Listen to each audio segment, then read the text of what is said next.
आप देख रहे हैं देश के नंबर 1 न्यूज चैनल का नंबर 1 शो कच्चा चिट्ठा। आपके साथ मैं हूं सबीना तामंग देशमुख। कच्चा चिट्ठा की शुरुआत इजराइल हमास युद्ध से जुड़ी सबसे बड़ी खबर के साथ। रात के अंधेरे में इजराइल ने हमास के अलग अलग ठिकानों पर एयर स्ट्राइक की। इजरायली सेना ने दावा किया कि उसने हमास के एक सीनियर कमांडर नसीम अबू अजीना को मार डाला। इसी बीच हमास के खिलाफ इजराइल के बारूदी एक्शन के पीछे अमेरिका के एक जनरल का नाम भी सामने आया।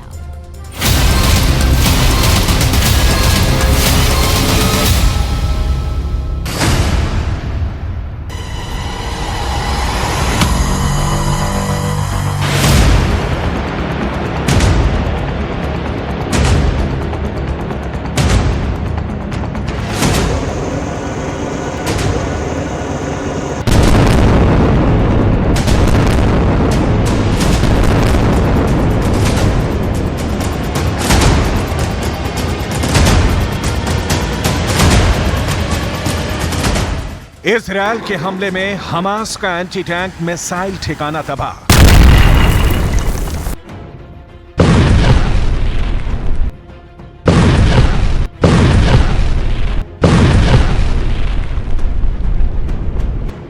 इजरायल की एयर स्ट्राइक में हमास के रॉकेट लॉन्च पोस्ट नेस्तोनाबूद।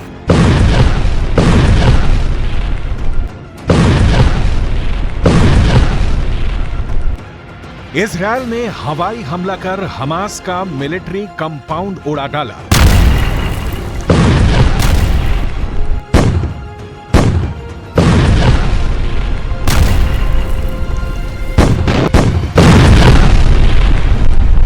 गाजा पर बम बरसाकर इजरायल ने हमास की कई खुफिया सुरंगों को तोड़ डाला।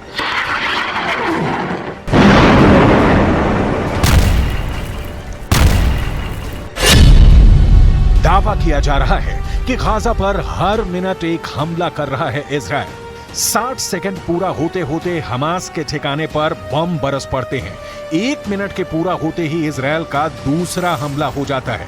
दावे के मुताबिक यह हमला रात में अधिक होता है।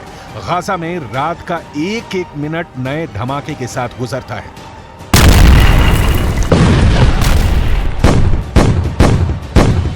इजरायल की सेना का दावा है कि सोमवार रात हमास के 300 ठिकानों को निशाना बनाया गया है। इजरायल के इस एयर स्ट्राइक का असल मकसद हमास के अंडरग्राउंड ठिकानों को तबाह करना रहा।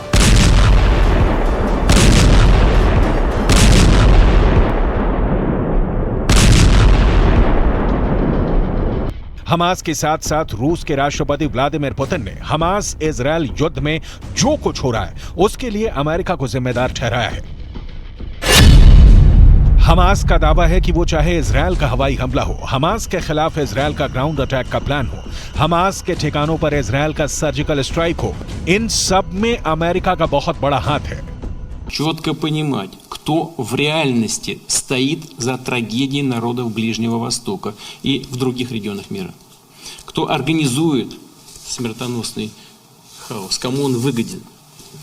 Сегодня, на мой взгляд, это уже стало очевидным и понятным для всех. Заказчики действуют в открытую и нагло. Именно нынешние правящие элиты США и их сателлиты – главные бенефициары мировой нестабильности. Они извлекают из нее свою кровавую ренту.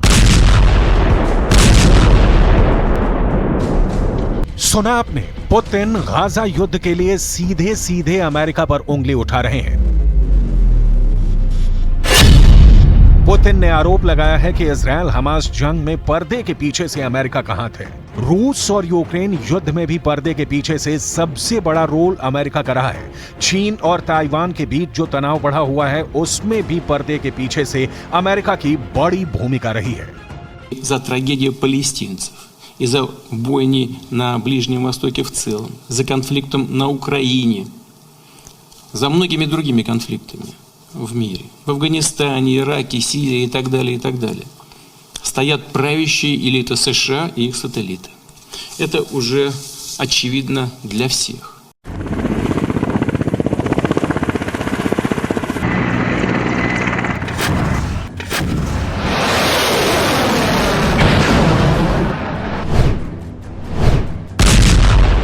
वहीं ईरान के विदेश मंत्री हुसैन अमीर अब्दुल्लाहियन ने पुतिन से भी एक कदम और आगे बढ़ते हुए इजरायल में अमेरिका के सैनिकों के होने की पुष्टि की है। ईरान का दावा है कि इजरायल में मौजूद अमेरिका की फोर्स न सिर्फ जंग के प्लानिंग से जुड़ी है बल्कि जंग में भी शामिल है। अमेरिका की ये कौन सी फोर्स है, इजरायल में अमेरिका के कितने जवान हैं, इसे भी स्पेशल रिपोर्ट में बताएंगे। लेकिन उससे पहले आपको हमास के कैंप में लेकर चलते हैं, जहां अमेरिका के एक्शन का रिएक्शन साफ साफ नजर आ रहा है।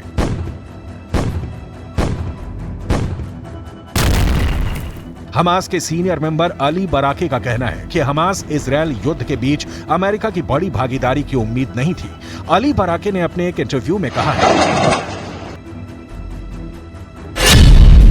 7 अक्टूबर को इजरायल पर हमले के बाद अमेरिका से इतनी प्रतिक्रिया की उम्मीद नहीं थी। इजरायल की प्रतिक्रिया की उम्मीद जरूर थी, लेकिन अब हम जो देख रहे हैं वो लड़ाई में अमेरिका का प्रवेश है और हमने इसकी उम्मीद नहीं की थी।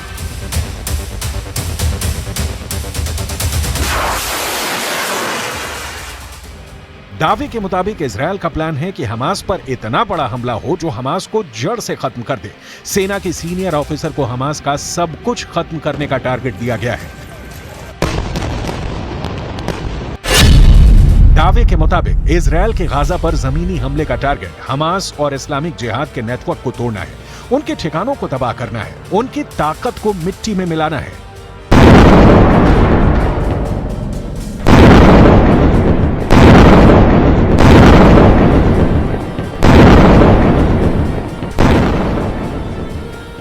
दशकों की तनातनी के बाद गाजा एक बार फिर युद्ध का मैदान बना हुआ है। 2023 में गाजा एक बार फिर तबाही की तरफ बढ़ता हुआ नजर आ रहा है। एक तरफ इजरायल की ताकतवर सेना है तो दूसरी ओर हमास की सुरंग सेना।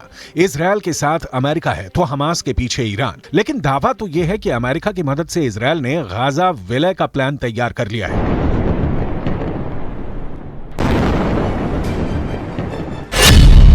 इस ऑपरेशन को इजरायल की सेना 5 स्टेप में बहुत ही क्रूरता के साथ अंजाम दे सकती है। पहले चरण में बॉर्डर पर खड़ी इजरायल की लाखों की सेना उत्तरी गाजा पर धावा बोलेगी और उसे सीज कर देगी। दूसरे चरण में इजरायल की सेना हमास की टॉप लीडरशिप और उसके आतंकियों को गाजा से बाहर निकालेगी। तीसरे स्टेप में इजरायल की सेना हमास के गढ़ में अपना मजबूत बेस बनाएगी।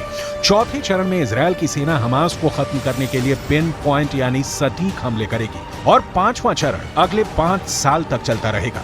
इस स्टेप में इजरायल की सेना 5 साल के भीतर धीरे धीरे गाजा से अपनी सेनाएं हटाएगी।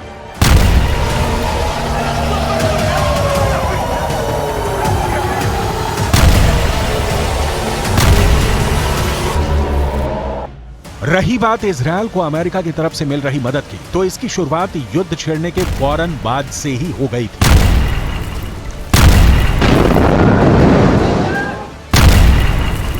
युद्ध शुरू होने के ठीक एक दिन बाद 8 अक्टूबर को अमेरिकी रक्षा सचिव लॉयड ऑस्टिन ने ऐलान किया कि अमेरिका एक कैरियर स्ट्राइक ग्रुप को इजरायल के करीब ले जाएगा, जिसमें दुनिया का सबसे बड़ा विमान वाहक पोत यूएसएस जेराल्ड आर फोर्ड शामिल होगा। लेकिन एक्शन इससे भी बड़ा हुआ।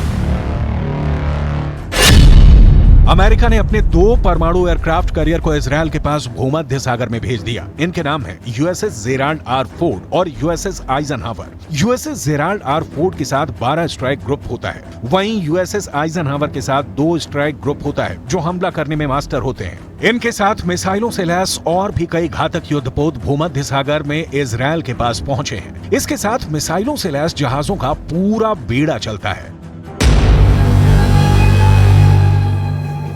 अमेरिका से इजरायल को हथियारों की डिलीवरी हुई है। सबसे गौर करने वाली बात, अमेरिका के अपने जनरलों को इजरायल भेजना है।